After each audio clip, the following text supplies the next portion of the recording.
Tem uma última pergunta, que eu acho que eu esqueci de perguntar isso. Como lidar com vício em pornografia, assim? Como que o homem vence isso hoje em dia? Como que você lida com seus pacientes que chegam pra você? Você falou que recebe muito. Qual que é o processo para fazer o cara lidar com aquilo? Você quer resposta rápida ou resposta mais complexa? A complexa. Tá. Vou dar as duas para você. De forma rápida e inicial, de fato, o protocolo para tratamento de vício em pornografia é abstinência. Você tem que entender que isso pode se comportar como um vício e a abstinência, inicialmente, ela vai te dar um suporte para lidar com aquilo.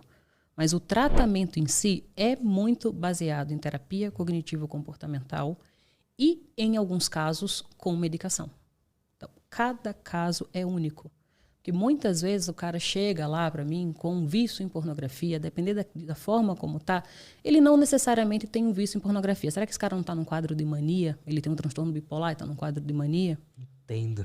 Então, é uma avaliação muito individual. Se eu vejo que ele está num quadro de mania e o vício de pornografia está associado a isso, eu não vou aplicar um protocolo para tratamento necessariamente em vício em pornografia. A gente vai olhar a questão da bipolaridade, a questão da medicação. Então, é muito essa junção. É importante as pessoas entenderem que é importante buscar ajuda. Só a abstinência não resolve. Os meninos jogam na internet, eles vão cair muito no negócio do movimento NoFap. Eu sou bem contra essa ideia de só NoFap, porque na maioria dos casos não vai funcionar. Ele vai te dar um suporte, porque a questão não é a masturbação. Quando você levanta a bandeira desse NoFap, o que você está dizendo? Masturbação também não é legal. E não é assim. Dentro do processo em terapia sexual, o que eu vou fazer com aquele sujeito? A gente vai ressignificar o processo. A gente vai trabalhar desde uma dessensibilização sistemática a uma reestruturação cognitiva. A gente vai buscar... tem o processo da abstinência de pornografia. Só que se eu tiro aquele vício do sujeito, vai colocar o quê? Vai deixar ele sem nada? Vai só aguentar? Uma coisa que o Wesley fala, que eu acho sensacional. Você não ganha da tua dopamina. Você não briga com a tua dopamina. E a questão da pornografia, o que ela faz é isso, né? Ela mexe com os teus neurotransmissores e ela faz com que você tenha um disparo muito intenso de dopamina, porque ali, no ambiente do contexto da pornografia, você não tem que ter desempenho, você não tem que ter troca com o outro, você não tem ansiedade. É só você ali naquele mundinho. E você tem 1 milhão de possibilidades. Quem tem essa questão do vício em pornografia, ela não vai assistir um filme do começo ao fim. O problema é que você abre 300 abas e você vai pegando pequenos cortes de coisas que vão hiperestimulando você. E você vai fazendo aquele condicionamento. Quando você vai para a vida real, a mulher não vai ter aquele corpo que você está vendo no filme. Não vai ter aquela resposta que você busca. Aquilo não vai te causar a satisfação, você não vai ter o disparo dopaminérgico que você precisa, que você se condicionou. Então, digamos, se você precisava disso aqui, se a pornografia condicionou você a ter isso aqui, disparo de dopamina, com uma outra pessoa, o único limiar possível é isso aqui. Aí, quando ela não tem essa resposta, acaba tendo o quê? Disfunção erétil, ejaculação precoce, não tem ereção. Então, é muito importante as pessoas também estarem atentas aos sinais. A questão do vício em pornografia é um negócio que acomete muitos homens, porque muitos só atentam quando já colhe um prejuízo. Mas existem sinais, indícios que você pode ficar atento para que você perceba se aquele uso está te prejudicando.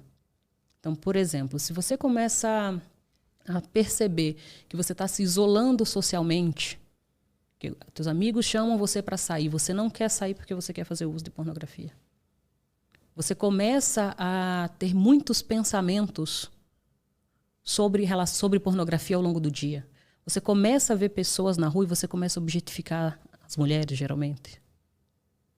Quando você começa, se isso está acontecendo, se você está se isolando socialmente para praticar o vício, se o teu pensamento está objetificando as pessoas, cuidado, dá uma segurada. Aí eu acho que você fazer esse processo de abstinência e ver como você se comporta, tenta ficar sem, já que você não é viciado, então fica sem, então segura aí, 14 dias, que é geralmente um prazo assim que para você iniciar, passar os mais difíceis. Então segura 14 dias, ficou de boa, então beleza. Interessante isso. Eu faço jiu-jitsu e tem a família Gracie, que fundou o jiu-jitsu aqui no Brasil.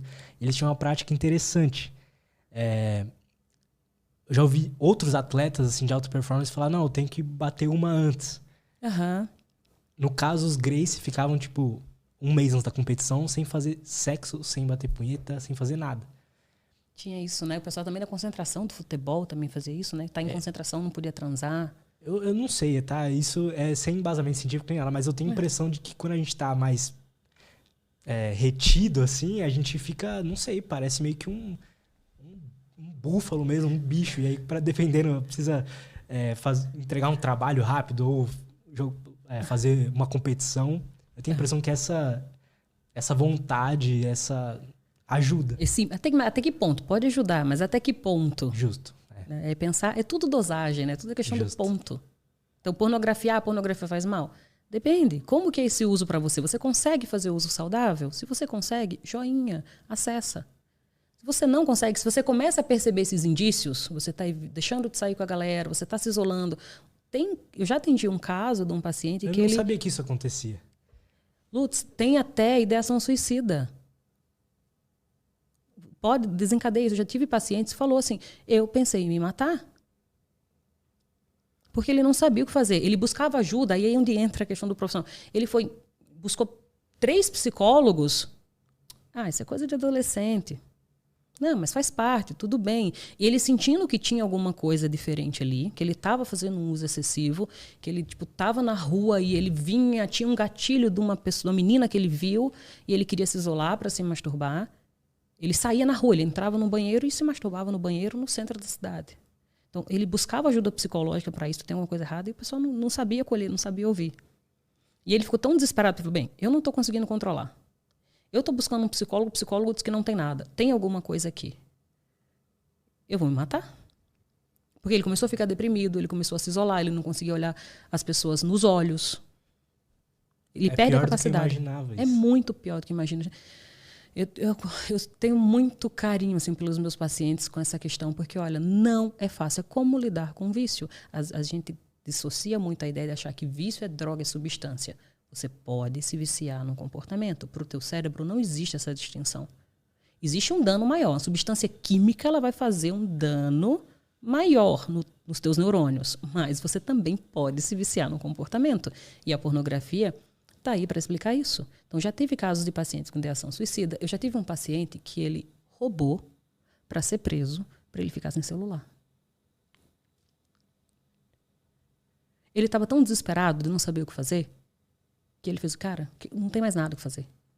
Eu já tive paciente que pediu para se internar em clínica de reabilitação, para ficar sem o acesso do celular.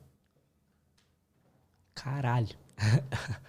Então, desde se matar, roubar para ser preso, ir para uma clínica de reabilitação, que mais casos assim extremos que já peguei. Todos eles, graças a Deus, conseguimos tivemos um bom prognóstico, estão livres do vício. Eventualmente, a gente se fala, mensalmente a gente se encontra e está todo mundo bem. Mas olha aonde pode chegar. Eu não imaginava que era, juro, não imaginava que era tão ruim assim. Então, meninos, fiquem atentos aos sinais.